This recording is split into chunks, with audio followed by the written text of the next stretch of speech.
अपने तो अपने होते हैं। कविता और सविता दोनों बहनें एक दूसरे के बिल्कुल विपरीत थीं। कविता हमेशा अपने बड़ों का आदर करती, सबका ध्यान रखती, बल्कि सविता बिंदास जीना चाहती थी। उसको एक दिन दुनिया से कोई मतलब नहीं था, दिन और दुनिया से कोई मतलब नहीं था। एक दिन गांव से उसके दादा दादी जी आने वाले थे, तो कविता की माँ शारदा जी ने अपनी छोटी बेटी सविता से कहा, सविता बेटी अपने कपड़े बदल लो, दादा दादी आने वाले हैं, ये छोटे छोटे कपड़े उन्हें अच्छे नहीं लगेंगे। तो सविता ने अपनी माँ की बात को अनसुना कर दिया। तो शारदा जी गुस्से में बोलती हुई हाथ में आटा लिए हुए बाहर आईं और बोली, कितना काम पड़ा है और इस लड़की को सुनाई नहीं देता। शारदा जी ने इतना कहते ही सविता ने गुस्से में कहा, क्या है माँ, मैं कपड़े क्यों बदलूं? बेटी का गुस्सा करते देख शारदा जी ने उसे प्यार से समझाया, बेटा दादा दादी को ये शॉर्ट्स अच्छे नहीं लगेंगे, किसी ने मना किया है क्या, उनके जाने के बाद पहन लेना। सविता को पापा का थोड़ा डर था, इसलिए पैर पटकती हुई अंदर चली गई। कविता और सविता दोनों बहनें शादी के लायक हो गई थीं, लेकिन कोई अच्छा सा लड़का नहीं मिलने के कारण शारदा जी और उनके पति महेश जी को अपनी दोनों बेटियों की चिंता सताती रहती थी। शारदा जी कपड़े सुखाने ही जा रही थी कि तभी फोन की घंटी बजी। फोन उठाया तो सामने से आवाज आई, हेलो मैं मालती बोल रही हूँ, ये नंबर मुझे आपकी बहन ने दिया है। जी नमस्ते, शारदा जी ने जवाब दिया। अंदेशा तो उन्हें पहले ही हो गया था, दिन रात देहरादून वाली जीजी से बस शादी की ही बात होती रहती है, उसी ने नंबर दिया होगा तो कुछ रिश्ते की बात होगी। तभी आवाज आई, हेलो आप सुन रही हैं ना?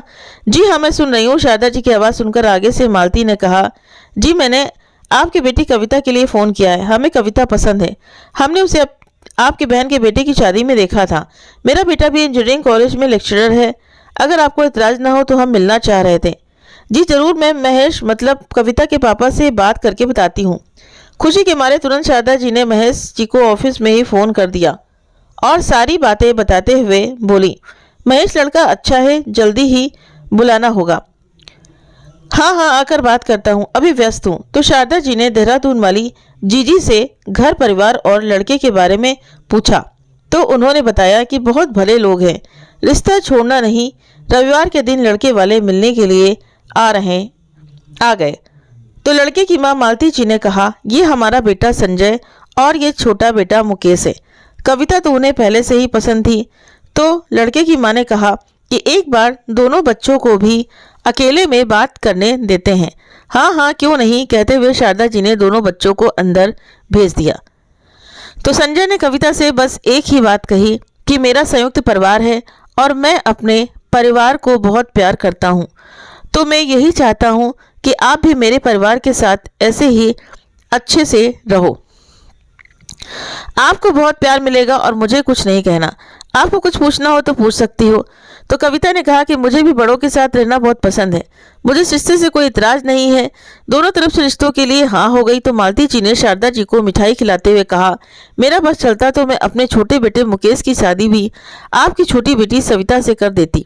मुकेश भी MBA करके बड़ी कंपनी में नौकरी कर रहा है, इसके लिए भी हमें लड़की देखनी है। तो महेश जी और शारदा जी ने आंखों में ही एक दूसरे को स्वीकृति दे दी। तो लड़के वाले भी बहुत खुश हो गए। मुकेश और सविता से भी पूछा तो वो भी दोनों तैयार थे। दोनों को एकांत में बात करने का मौका दिया। तो मुकेश ने अपने परिवार के बारे में बताया तो सविता ने तुरंत कहा कि मुझे संयुक्त परिवार ज़्यादा पसंद नहीं है, अपनी आज़ादी खत्म हो जाती है। नहीं, हमारा परिवार आज़ाद ख्यालों का ही है, आपको कोई परेशानी नहीं होगी। मुझे कोई परेशानी नहीं आपसे शादी करने में, मुझे आप पसंद हैं। तो सविता ने भी स्वीकृति दे दी। वाह भाई, एक पंथ दो काज, कहकर संजय के पापा हंसने लगे। दोनों की शादी धूमधाम से की गई। शारदा जी भी अपनी छोटी बेटी के लिए निश्चिंत हो गई थी कि अब उनकी बड़ी बेटी अपनी छोटी बहन के बचपन को संभाल लेगी। शादी के बाद दोनों भाई अपनी अपनी नौकरी पर चले गए। जैसे जैसे समय बीत रहा था, सविता अपनी मनमर्जी करने लगी, जैसे अपने घर पर करती थी। वो रसोई में कभी नहीं जाती और रसोई का सारा काम कविता पर ही आ जाता। सविता तो कह देती कि रात को ऑफिस का काम ज़्यादा था इसलिए सुबह नहीं उठा जाता, कविता दीदी कर लेंगी। जब सास मालती जी पूछती कि सविता घर का काम क्यों नहीं करती, तो कविता अपनी छोटी बहन की तरफदारी कर लेती। तो मालती जी को समझने में देर नहीं लगी और उसने घर के काम के लिए एक मेड रख ली। वो एक बहू पर सारा काम नहीं डाल सकती थी। जब मुकेश सविता सिंह घर के कामों में हाथ बटाने के लिए कहता तो सविता कह देती कि दीदी कर लेगी, वो हमेशा से करती आई है। अब शादी को 1 साल होने को आया था।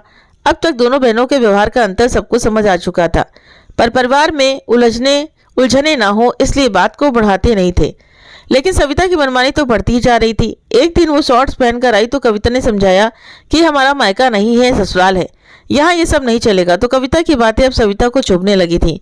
घर के सब लोग कविता की तारीफ करते तो सविता अंदर ही अंदर जलती रहती। उसे अपनी दीदी की तारीफ बिल्कुल अच्छी नहीं लगती थी। वो गुस्से में रात को कमरे में आई और मुकेश से बोली, मुकेश अब मैं यहाँ और नहीं रह सकती, जब देखो सब लोग दीदी की तारीफ करते रहते हैं। तो मुकेश ने कहा, सही तो है, सविता भाभी हैं इतनी समझदार, तो क्यों नहीं करेंगे उनकी तारीफ। इतना सुनते ही सविता आग बबूला हो गई और बोली, मुझे नहीं रहना यहाँ, मैं अभी के अभी यहाँ से जाऊंगी। तो मुकेश ने भी कह दिया कि वो अपने परिवार को नहीं छोड़ेगा, अगर उसको रहना है तो लिहाज से रहे। तो सविता ने भी कह दिया कि मेरा जो मन करेगा मैं वही करूंगी। मुकेश ने उसके साथ बहस करना ठीक नहीं समझा और चुपचाप सो गया। पर सविता में कोई बदलाव नहीं आया। वो सुबह देर से उठती, कोई काम में हाथ नहीं उठाती, कुछ भी पहने रहती, लेकिन सबने कहना बंद कर दिया क्योंकि उसका जवाब सबको पता था। एक हंसते खेलते परिवार में सुख शांति धीरे धीरे कम हो रही थी। कविता भी अकेले में रो लेती, बहन के खिलाफ नहीं बोलना चाहती थी। सविता ने अलग रहने की रट लगा रखी थी। इसका असर पूरे परिवार पर पड़ रहा था, खासकर मुकेश पर। मुकेश अब पूरे दिन किसी से बातें नहीं करता, चुप रहने लगा था। ऐसे ही छोटी छोटी बातें अब बड़ी होने लगी।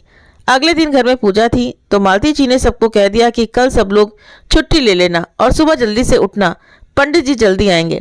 अगले दिन सब लोग सुबह जल्दी उठ गए, बस सविता को छोड़कर, और कोई आज के दिन उसे कुछ कहना भी नहीं चाहता था।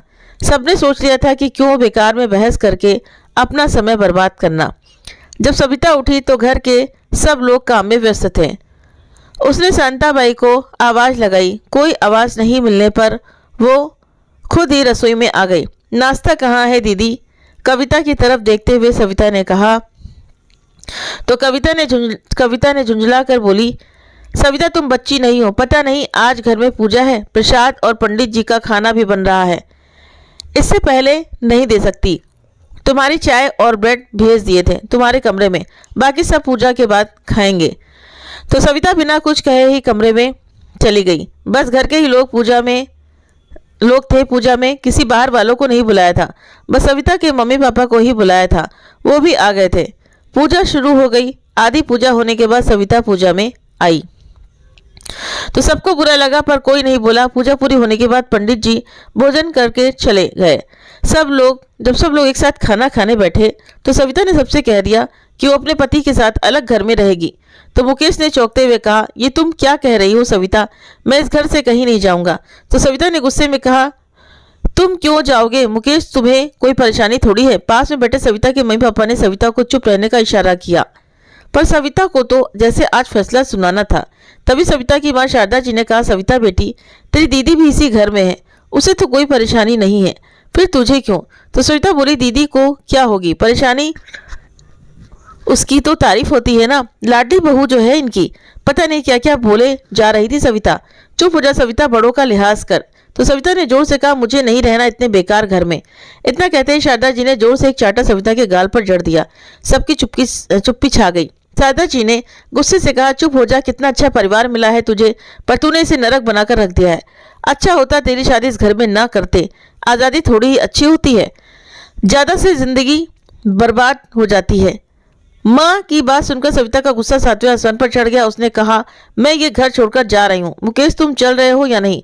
तो मुकेश ने जोर से कहा, ये क्या बचपना है सविता, होश में आओ, परिवार के साथ ही सब अच्छा लगता है, अकेले बस कुछ दिन ही काटे जा सकते हैं, सारी जिंदगी नहीं।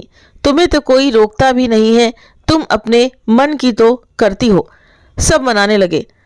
सासू माँ संजय और कविता कहने लगे, सविता बचपना मत कर, मुकेश कितना प्यार करता है तुझे। तो सविता सामान पैक करती हुई बोली, प्यार करते हैं तो साथ क्यों नहीं जा रहे? मुकेश तू ही चला जा बेटा, इसी में सुख शांति है, मुकेश की माँ ने रोते हुए कहा। तो मुकेश बोला, नहीं माँ, सविता गलत है, मैं उसका साथ नहीं दूंगा। सविता ने किसी की नहीं सुनी और टैक्सी मंगा ली और जाने लगी। तो उसके पिता महेश जी ने कहा, सविता अगर आज तुम यहाँ से चली गई तो हमसे तेरा कोई वास्ता नहीं होगा।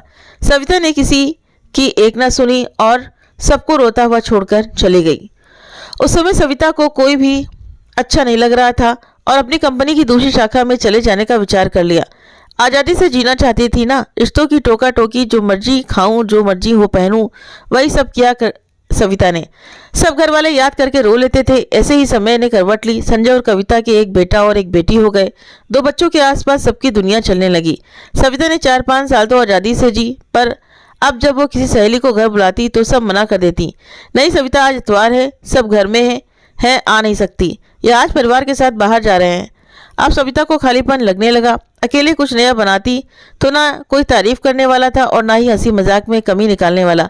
कभी घर का बना खाना याद आता, कभी कविता दीदी के हाथों की बनी कॉफ़ी। अब सविता को अकेलेपन खाने को दौड़ता।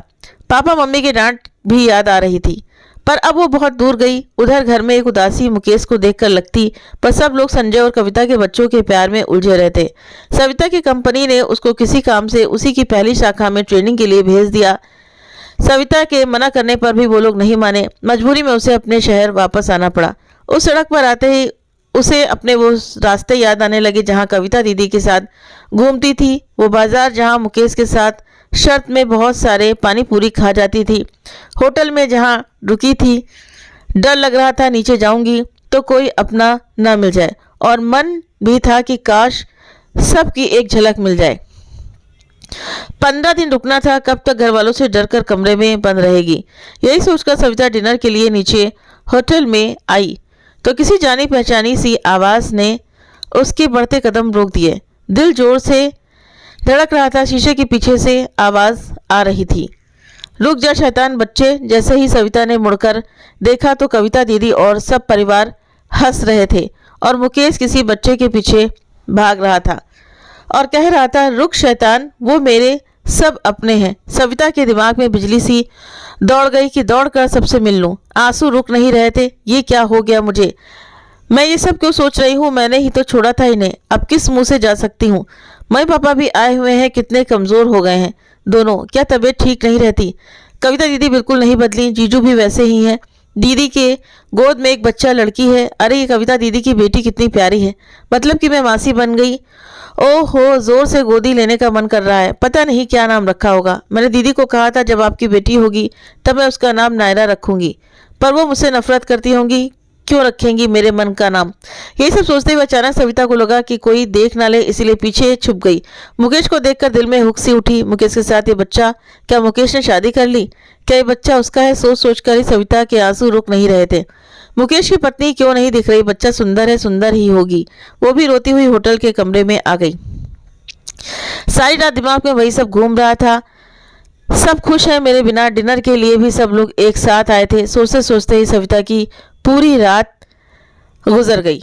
सुबह हुई तो ऑफिस जाने का मन नहीं था, पर फिर भी जाना तो था ही। सोच कर उठ गई और तैयार होकर ऑफिस चली गई, पर मन नहीं लगा आज ऑफिस में। शाम को अपने रूम पर आ गई। रात का खाना भी कमरे में ही मंगा लिया। वो खाना खा ही रही थी कि तभी उसे अपनी सहेली रीना की याद आई।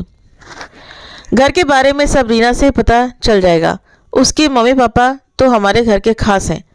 जब तक घर के बारे में जानूंगी नहीं, मेरा किसी काम में मन नहीं लगेगा। यही सोचकर सविता ने अपनी सहेली रीना को फ़ोन कर दिया। हेलो रीना, मैं सविता बोल रही हूँ। कौन सविता? मैं किसी सविता को नहीं जानती। सॉरी, रॉन्ग नंबर है। सविता आश्चर्यचकित हो गई। दोबारा डायल किया। हेलो रीना, मैं सविता तुम्हारी सहेली। नाराज मत हो रीना। तो सामने से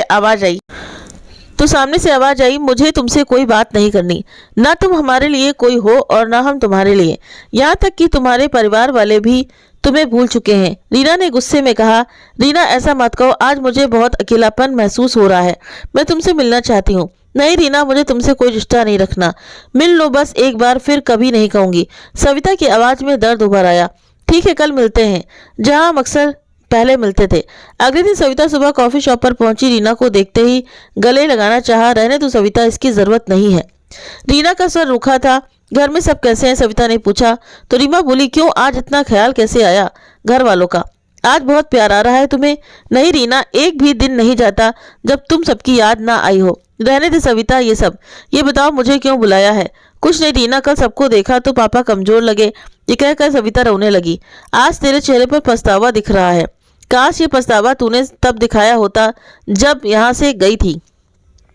अच्छा दीदी कैसी हैं? और मुकेश के मम्मी पापा सब लोग कैसे हैं?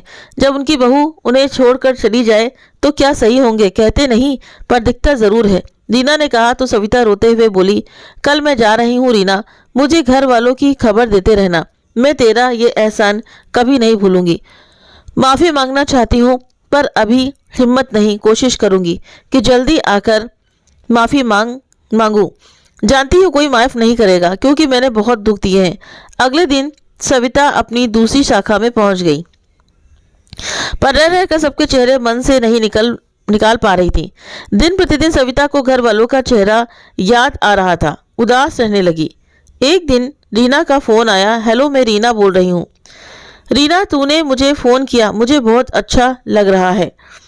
तू कैसी है? मैं ठीक हूँ। सोचा तेरे घर की बात है तो तुझे बता देती हूँ।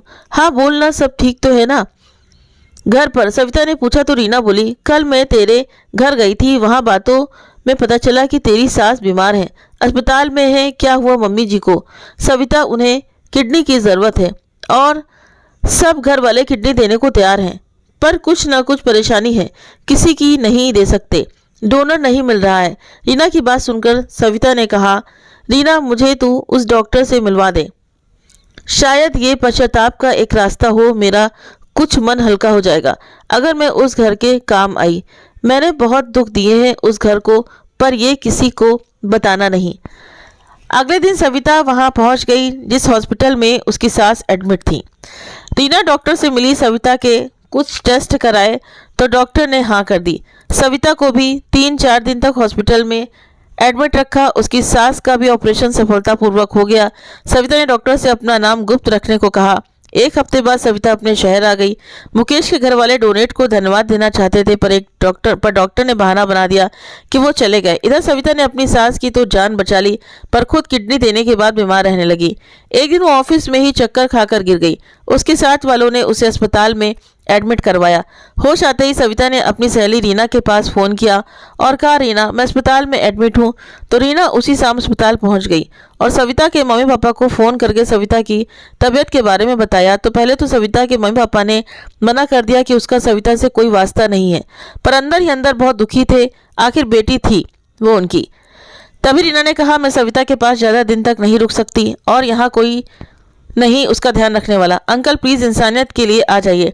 सविता बदल चुकी है, वो वैसी नहीं रही। मजबूरी में सविता के मम्मी पापा और उसकी बहन कविता सविता के पास चले गए। सविता को देखकर मम्मी पापा दोनों के आंसू रुक नहीं रहे थे। उनकी बेटी उनसे दूर हो गई थी, पर थी तो उनकी बेटी ही। डॉक्टर ने बताया कि डिप्रेशन में है और अभी कोई ऑपरेशन भी हुआ है। रीना ने डॉक्टर को बता दिया था किडनी के बारे में, उसकी देखरेख भी नहीं हुई थी, वो भी एक कारण था। सविता को होश आया, सामने मम्मी पापा और कविता दीदी को देखकर खूब रोई। मुझे माफ़ कर दो पापा, मुझे अपनी गलती का एहसास हो गया है। सब रो रहे थे। चुप हो जाओ, ज़्यादा मत सोच सविता, घर चल रहे हैं, वहाँ बात करेंगे। माँ ने सविता के आंसू पोंछते हुए कहा, डॉक्टर कह रहे थे तेरा कोई ऑपरेशन हुआ है। किस बात का ऑपरेशन? क्या हुआ तुझे? कुछ नहीं, छोटा सा एक्सीडेंट था। बात काट दी सविता ने और रात को सब घर आ गए। कविता को समझ नहीं आ रहा था कि ससुराल वालों को ये सब बताए या नहीं। जब सविता का पता चला, पापा ने फ़ोन पर बताया था तो मम्मी के घर रहने के बहाने से आ गई थी। जब कविता को संजय लेने आया तो अचानक सविता को देखकर चौंक गया। सविता तुम? हाँ जीजू, मुझे माफ़ कर दो। नहीं सविता, तुम्हें कभी माफ़ नहीं किया जा सकता। कविता तुम्हें रहना है, तुम रहो, कहकर संजय वापस चला गया और जाकर सविता के बारे में अपने घर वालों को बताया। सबको बहुत गुस्सा आ रहा था। अब वो यहाँ क्यों आई है? अभी जाकर पूछता हूँ, मुकेश ने गुस्से से कहा। तो संजय बोला, अभी वहाँ जाने से कोई फ़ायदा नहीं, वो बीमार है। तो मुकेश ने कहा कि कुछ दिन बाद पूछूंगा ज़रूर कि मेरी ज़िंदगी बर्बाद क्यों की उसने। अब किसी दूसरे का हाथ पकड़ने की भी हिम्मत नहीं, ना विश्वास की कोई कैसा मिलेगा। मुकेश को गुस्सा आ रहा था, उधर सविता के साथ रहते हुए उसके घर वालों का सबका गुस्सा कम हो गया था। सब उसका ध्यान रखने लगे थे। सविता भी सही हो रही थी, पर उसे डर था कि पूरी तरह सही होने पर वो घर से दूर हो जाएगी। कविता दीदी दलिया लेकर आई तो सविता कविता का हाथ पकड़कर रोने लगी और गले लग गई। सविता, मैं बहन हूँ तेरी, बस इसीलिए रुकी हूँ, नहीं तो तुमने मुकेश की जिंदगी बर्बाद कर दी। तो सविता बोली, पर दीदी मुकेश तो अब खुश है ना, एक प्यारा सा बच्चा भी है उसके, देखो ना, देखा था मैंने। तो कविता बोली, ये तुमसे किसने कहा उसने शादी ना करने का फैसला किया है सविता? तो सविता ने चौंकते हुए कहा, और वो बच्चा जिस दिन होटल में आप सब लोग डिनर पर आए थे तो मुकेश उस बच्चे को खिला रहा था। तभी कविता ने आवाज दी, इधर आना, नायरा और प्रशांत, ये रहे दोनों बच्चे, इन्हीं को खिला रहा था मुकेश। इतना सुनते ही सविता हैरानी से देखती रह गई। हाँ, तेरी पसंद का ही रखा है नाम। दोनों बच्चों को सविता ने गले से लगा लिया। मैं तुम्हारी सविता मौसी, और रोने लगी। मम्मी पापा भी आ गए। मैंने अपनी खुशी के लिए बहुत कुछ खो दिया, मुझे माफ कर दो। अलग रहकर पता चला कि अपनों का साथ जिंदगी में बहुत जरूरी है। दूसरे तो कब आपका साथ छोड़ देंगे आपको पता ही नहीं चलेगा, पर दुख में अपने ही काम आते हैं और जिंदगी खुशहाल अपनों के साथ ही होती है। जब सविता बोल रही थी तो मुकेश का परिवार आ गया था और सब सुन लिया था। तभी सब गुस्से से भरे थे और मुकेश ने बोलना शुरू किया, और मेरा क्या कसूर था, मेरे घर वालों का क्या कसूर था? सविता जो बेइज्जती हुई वो अलग। सविता सबको देखकर घबरा गई, आंखें झुक गईं। मुझे माफ कर दो मुकेश, मैं ये नहीं कह रही कि मुझे आपके जीवन में वापस ले लो, बस माफ कर दो। तुम्हें कभी कोई माफ नहीं करेगा। मुकेश की मां मालती जी ने कहा, मेरे परिवार को बहुत दुख दिए हैं तुमने, सब गुस्से में बोले जा रहे थे। तभी अचानक रीना आ गई और बोली, आंटी ये वो सविता नहीं रही जिसे दूसरों से कोई मतलब नहीं था, अब ये बदल चुकी है। फिर रीना ने पूछा, आंटी अब आपकी तबीयत कैसी है? ठीक है बेटा, अब तो मालती जी ने कहा। तो रीना बोली, आप उसका शुक्रिया अदा नहीं करेंगी जिसने आपको जिंदगी दी? इतने में नहीं रीना, कुछ नहीं बोलना। सविता ने कसकर रीना का हाथ पकड़ लिया। नहीं सविता, तुम बदल चुकी हो, तुम्हें अपनी गलती का पछतावा है, तुम्हें एक मौका माफी का जरूर मिलना चाहिए। फिर रीना ने मुकेश की ओर देखते हुए कहा, मुकेश आज आंटी सही है तो केवल सविता की वजह से ही, सविता ने ही आंटी को अपनी किडनी दी थी। रीना ने उस दिन के बारे में सब बता दिया। सुनकर सबको बहुत बड़ा झटका लगा। उन्हें आज पता चला। मुकेश बोला, क्या सविता तुम थी वो डोनेट? हम कब से उससे थैंक्स नहीं कर पा रहे थे, सबको विश्वास नहीं हो रहा था। कविता ने कहा, मुकेश मैं जबरदस्ती नहीं करूंगी, पर ये वो सविता नहीं रही, सच में बदल चुकी है, आग्रह है इसे माफ कर दो। तभी सविता की मम्मी ने सविता की सास मालती जी के सामने हाथ जोड़ते हुए कहा, मुझे भी सविता का व्यवहार बदला हुआ लगा, ठोकर खाने से समझदार हो गई है, इसीलिए बहन जी आप इसे एक मौका दे दीजिए। तो मालती जी ने कहा, जिंदगी मुकेश की है, उसे जो भी फैसला लेना है हम उसके साथ हैं। मालती जी सविता के हाथ पकड़कर बोली, धन्यवाद सविता मेरी जान बचाने के लिए। नहीं मम्मी जी हाथ मत जोड़िए, अगर मेरी जगह कोई भी होता तो ऐसा ही करता, मुझे बस माफ कर दीजिए, मैंने सबके साथ बहुत बुरा किया है। तभी मुकेश सविता के पास आया और बोला, थैंक्स सविता मम्मी की जान बचाने के लिए और किडनी देकर भी अपना नाम नहीं बताया, सच में तुम वो सविता नहीं रही, वो सविता किसी का नहीं सोचती थी। कहते हुए मुकेश ने अपना हाथ सविता की तरफ बढ़ा दिया और बोला, मैं नई वाली सविता के साथ फिर दोबारा जिंदगी की शुरुआत करना चाहता हूँ, क्या तुम मेरी नई जिंदगी का हम सफ़र बनोगी? सविता ने भी अपना हाथ आगे बढ़ा दिया और हाँ बोल दिया। सबकी आंखों में खुशी के आंसू थे। दोस्तों, अपनों की अहमियत आपको तब तक पता नहीं चलती जब तक वो आपके साथ हैं।